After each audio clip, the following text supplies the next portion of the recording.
Okay. Hello. Well, that was weird.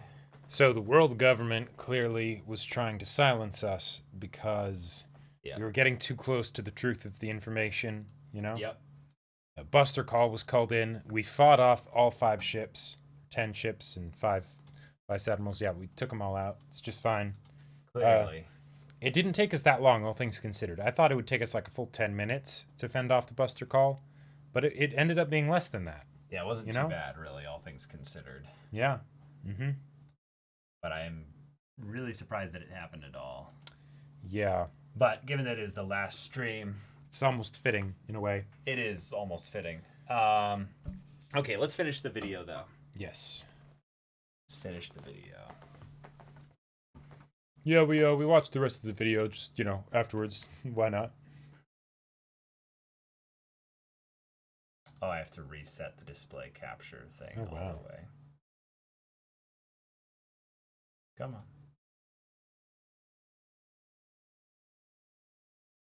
There we go.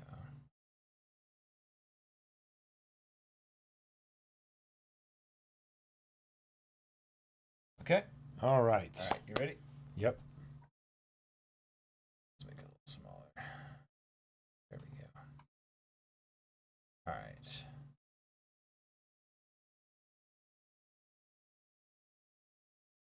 Well, we lost that VOD, so I'll have to make sure to download it. Yeah. But anyhow, let's continue. Let's do this. Luffy, the natural enemy of God, is able to destroy God's darkness and bring out the sun. And lastly, Oda tends to make pirate ships reflect the nature of the captain and crew themselves. I think a lot of readers don't think much about why the Straw Hat's ship was. The way Oda made the sun, since the Straw Hats aren't really aware of the symbolism this carries. Instead, Oda just had Frankie make the figurehead be a lion, since naturally Frankie would think that's a manly figurehead.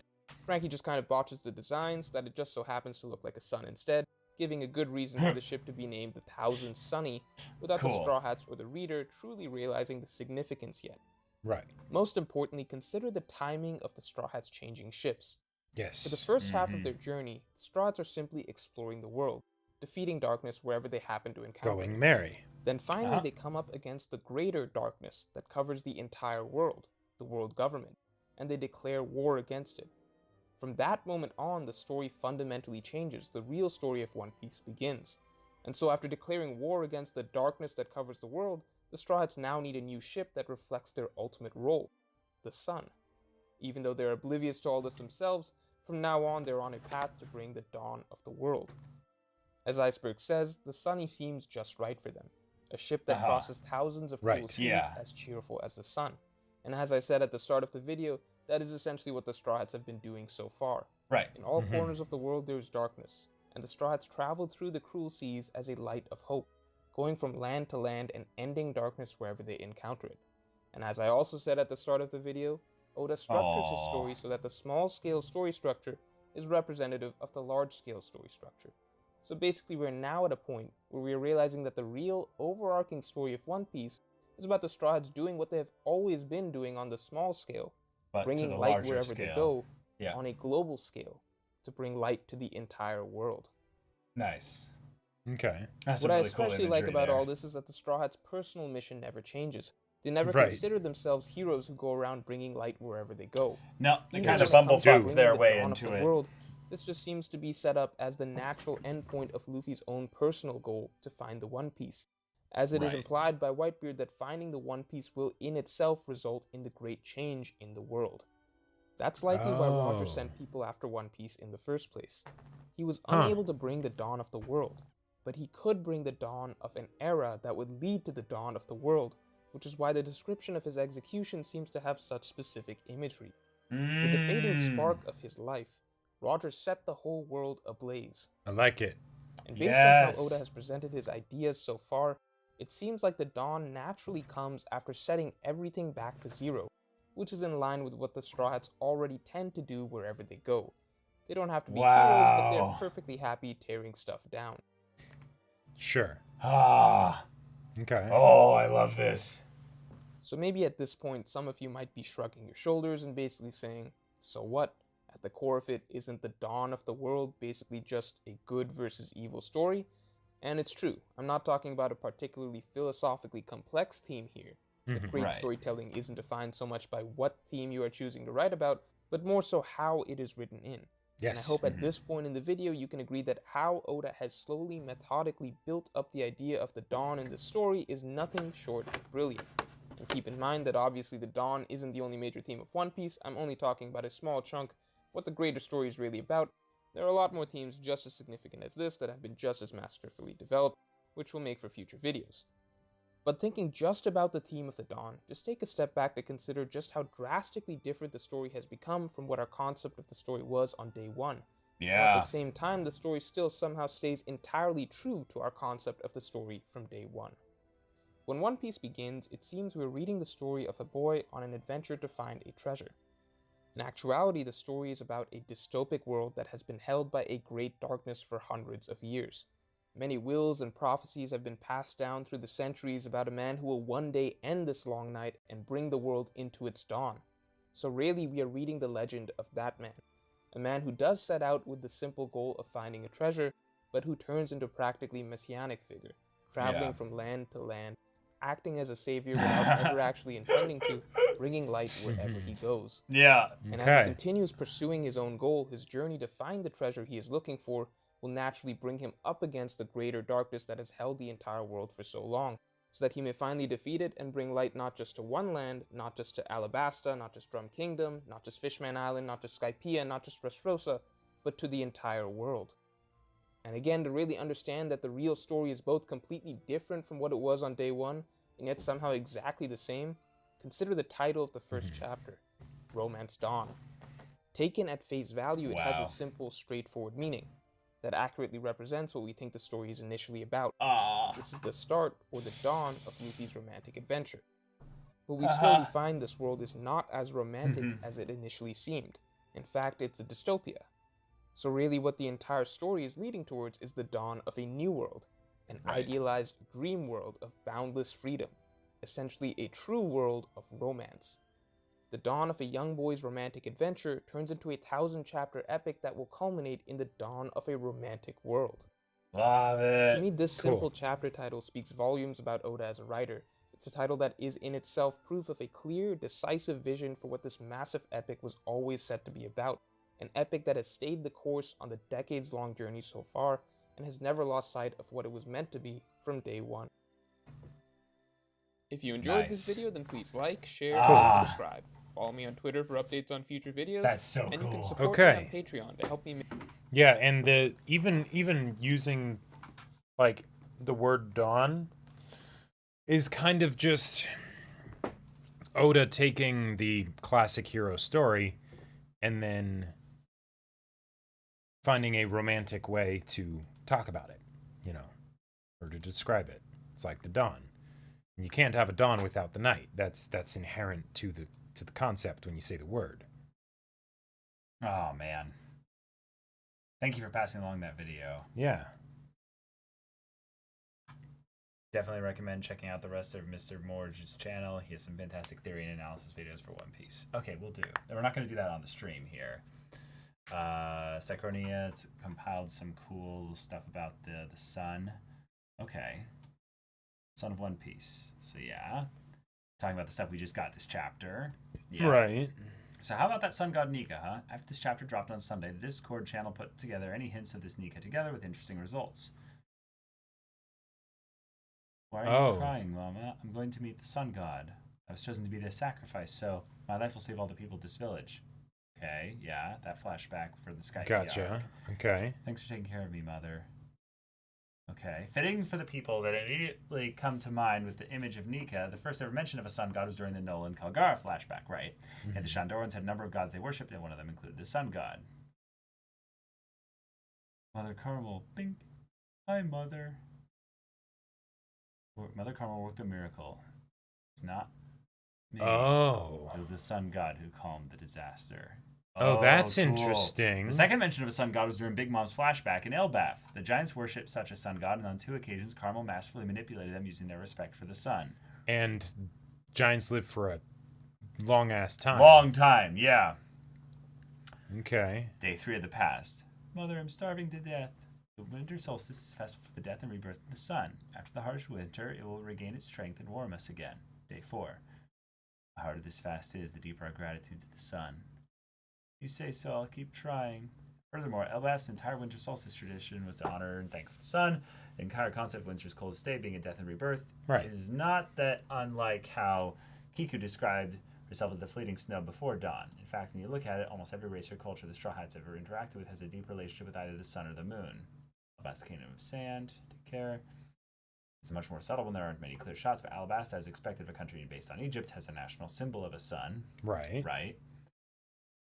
But I'll choose to live in this one tiny place is not because here we can see a slight glimmer of sunlight and breathe a little air.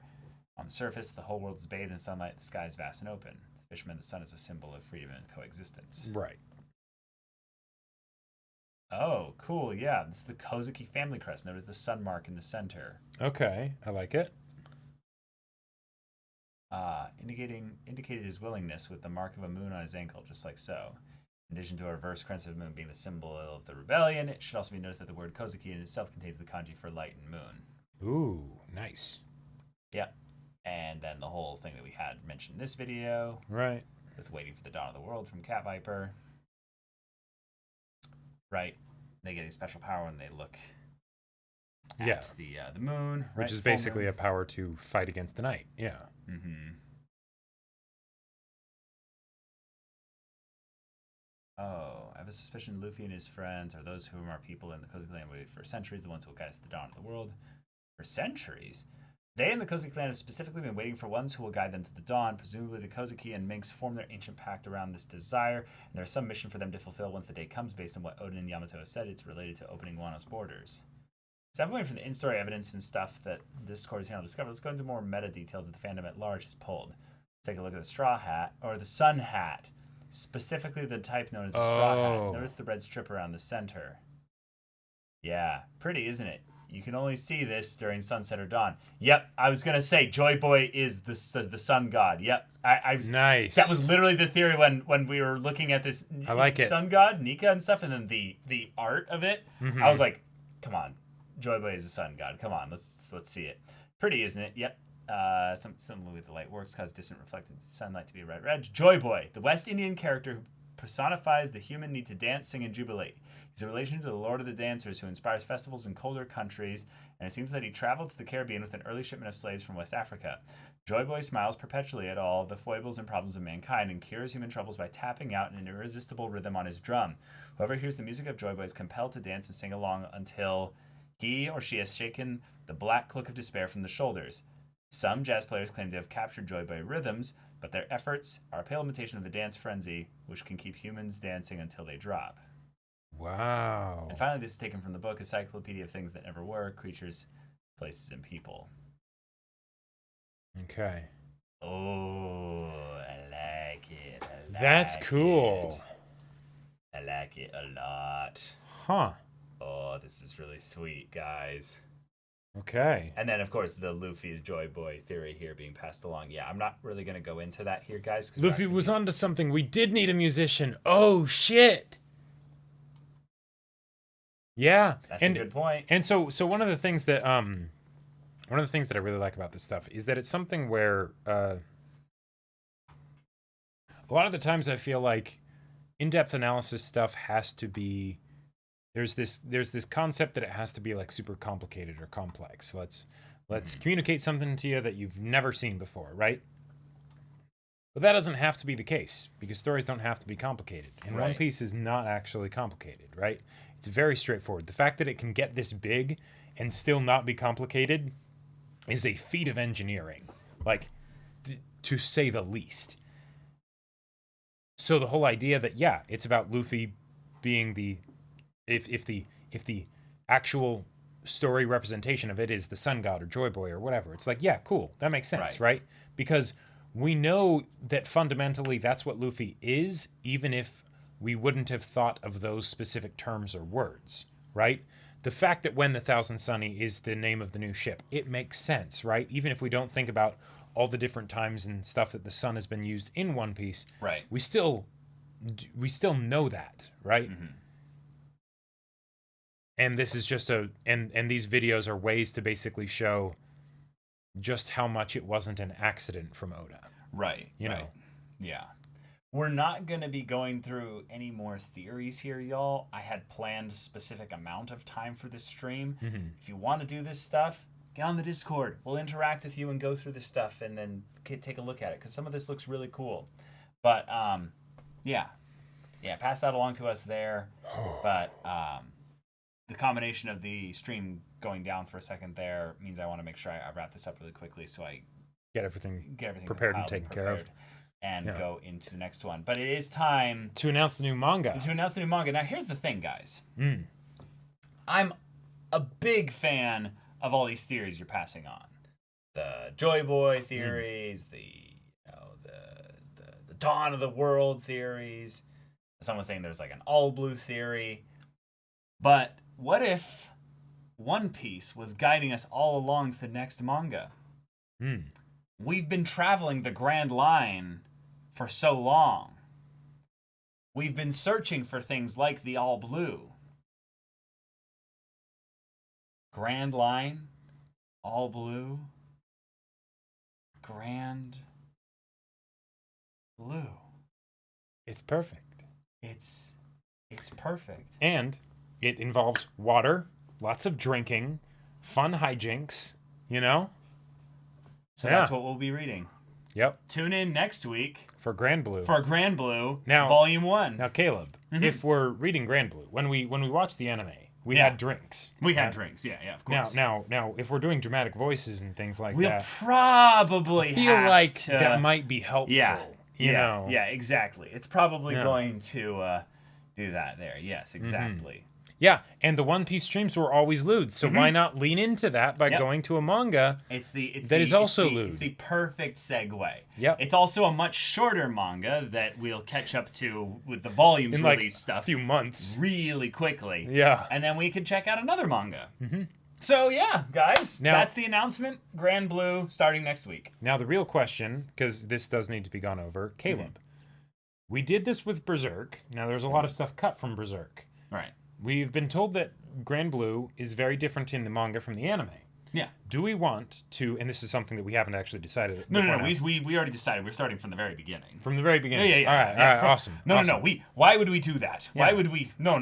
Yeah, exactly. We talked about this. It would go from the It'll take like 3 weeks beginning. to catch up. Exactly. No. Yeah. Some flammable water never hurt anyone. Right? Exactly. Right. Exactly. Like the sun. Yeah. You know? So Danik, thank you so much for the 4 months. Grand Blue hype! Yes. And so it's... Now, I just want to point out, we decided this, like, back when we, like, finished Grand Blue. And we were like, we really want to read the manga. We're like, okay, we'll do it after One Piece. And we're like, but that's never going to happen because, you know, oh goodness, look at our wrists. You know, like, One Piece is going to go on for another eternity, but now we're here. And, yeah. All the volumes are back behind background Chan. A voice impression has been renewed. Oh, I couldn't decide between Luffy and Usopp, thanking Caleb and Jacob for voicing all the characters. Applause. Or The Boy in the Barrel, a new production from acclaimed playwright Imu, who had Big News Morgan scour the globe gathering information on the Straw Hats from the Grand Lines of the New World. TBC in second message because it couldn't fit. Sorry. Oh boy. All right. Oh my gosh. So we're doing one final voice impression. Do not redeem anymore, guys. Please. Do not redeem anymore. We're heading out here, so this will be our final way to end the stream. So, and what a way to end the stream. And Era 555 Warriors, please give us the message of our script here. Yeah. Because I need to know what you're actually posting here, because I don't know what we're dramatically reading. Or maybe we're just improvising, you know? I don't believe that is what's being requested here. So for the other thesis briefs we comply, should we save those for a podcast or post them in Discord? I say post them in the Discord. Yeah. And then if we want to do a theories podcast on One Piece, then we can use them as reference points. But odds are, I'm guessing if we do another One Piece podcast, it'll probably be looking back on One Piece. You know, we will do a lot of post One Piece kind of discussion stuff. But yeah. Overall thoughts on One Piece now that we've caught up. I didn't like it. Yeah, I just want to let you know. Didn't have any fun with it. It'd be unfair to give you the overall thoughts of just we liked it when we could go way more in depth into it in a discussion later. Right. So stay tuned for something that will be more of a, hey, our One Piece journey has gone on hiatus for a bit. Here were our thoughts about the whole thing there. Yeah. Oh, wait. Inaira, his sources include singing Sweets, an unsanitary chef, a pigeon with boss music, the Straw Hats #1 fan, a former Straw Hat named Condi Oriano, pirates, prisoners, and impel down, 4 gods, 2 bros, and a very knowledgeable sleep-deprived manga artist. One of these is obviously less time-consuming than the other, so I understand if you choose option 2. Lol. And... wait. Hold on. I'm still confused as to what you're asking here. I think we should improv Luffy and Usopp about this new production that's being put on. Yes, one of my favorite moments. I'm still confused. I don't think that's what's being asked here. It's been a fun ride, bros. I've been here since the Twitch channel first went up. Red Berserk and the Goat piece with y'all. Thanks to the memories. Yeah. Thank you. Yeah. We're not talking about when we're reading. Yeah, we're not talking about future stuff. That is for another time, another land, another world. Yeah. But okay, since we do have to... P.S. One of my favorite moments is during Robin's backstory when Jacob said, to you, 2,000 gums in the future. I don't think we're there yet, but I'm looking forward to the rest of the adventures. I was anime only until the chapter before Conjuro's reveal, but your dramatic movies are so good I couldn't stop there. I thank you so much for reading One Piece. So many laughs, tears, and more laughs. Thanks. I'm sorry the second part is a joke. The impression is just Luffy and Usopp thanking Caleb and Jacob for voicing all the characters. Sorry, I didn't mean to confuse you. Gotcha. Okay, all right. So, hey, Usopp! Yeah, Luffy. Yeah, did you hear? There's these guys. They're brothers, I think. Oh, really? I don't know. They might be lovers. It's kind of confusing sometimes. It's very fine line between the two, apparently. Well, I mean, some people call us lovers. I mean, it's true. But the point is, you do like what I do with my nose. They did a historical retelling of our adventures. Oh, really? And they used some kind of voice acting of some kind. I have heard of this. I may have employed it at some points. You seem like the kind of person that'd be pretty good at it, right, Usopp? Well, thank you. I do try. Yeah, it is helpful at points. There was one point where I impersonated a Kainu and convinced some Marines to let Zoro go. Yeah. Or help Zoro find the place where he needed to go, you know. He does need help like that. Yeah. But I think we should maybe give them a little bit of a thank you. Just a little something to be like, I appreciate you spreading the goodwill of our ridiculous crew. What are the names of these brothers? I think their names are Caleb and Jacob. Wait, really? Yeah. I watch their streams every week. You do? Oh shit, that's right. Oh man, they finished the story. This must be like a video transponder snail kind of shit. Yeah, basically. Someone used the time fruit to send their VODs to the future. Wait, Usopp? Point is, I got some contraband. Okay. We talked about you using contraband. Yes. You have to pass it by me in case there's any food. Yeah, that's right. And don't worry, none of it was edible. Oh, all right. Well, good to know. So how do we want to do this? At the same time, you take the lead as the captain. Well, obviously, yeah, I'll take the lead. Caleb and Jacob, thank you so very much for reading One Piece. My buddy Usopp here apparently really appreciates it, and really just wants to say thank you. So, hearts and chat, or however that shit goes. Yeah. Thank you, Caleb and Jacob.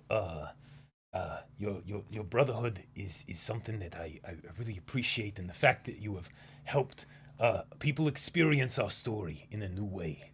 I think that's pretty cool. But your voice for me, Jacob, is all wrong. That's not how I sound. So if you could fix that for any future volumes, I'd appreciate it. Wait, they're still gonna keep going? Well, it's that there's an idea that maybe because they didn't actually finish our story. They got to they got to the amount that they have in their world. Right. You know. It's all kind of up in the air. It's wibbly wobbly, sort of timey wimey. Like Skypiea. Exactly. Up in the air. Exactly. Yeah. Yeah. All right, that was a good time. And I'll make sure that Sniper King continues to get the chapters of our story to the Ichiro Oda guy. He can stream snipe them. Exactly. I like it, Usopp. All right. So next time that they go live, you'll tell me, right, Usopp? Absolutely. Because I might want to check one of these Absolutely. out. Absolutely. We need to Yeah. trademark that shit. Okay. Nami's already done it. Well, of course, she is quite capable. Yeah. All right, guys. Well, thank you very much for tuning in. This was a fabulous stream. And we'll see you next week for an inferior manga called Grand Blue. Apparently it has drinking, so I'll need to tell Zoro about that one. Well, don't tell him. He might, actually, find it. No. No. If there's alcohol involved, he somehow finds his way there. I don't know how he does it. Okay, wait. We need to keep Zoro away from there. I'll tell him about it. That way we know he'll never get there. He might accidentally stumble there if we don't. Good idea. Good idea. Yeah. All right. Well, guys, thank you so much. This is a really fun stream. It was a really fun adventure. And it's, of course, never over just because, One Piece isn't over. It never ends. We'll be but back for more eventually. But, next week, Grand Blue, Volume 1. Oh, boy. See you there. All right. Take care, everybody. Take care. Bye. All right, Caleb. Now we need to go cry. Now we need to go cry. Yep.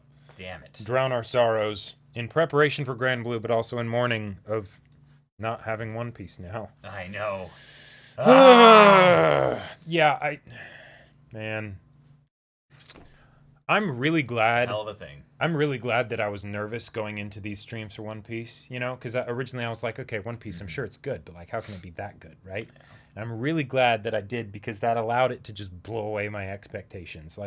I can only imagine how awful that would have been if I was overhyped for One Piece. I feel can you imagine that? That would have been terrible. Right. So man.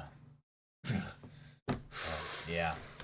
Okay. Next week, though, we get to pick new voices for people. Yep, and they can be much sillier. Rip-offs. They can be direct rip-offs of One Piece characters. Just recycle them. Just recycle the shit out of voices. Oh, man. Stonks. Sanji 4. Oh.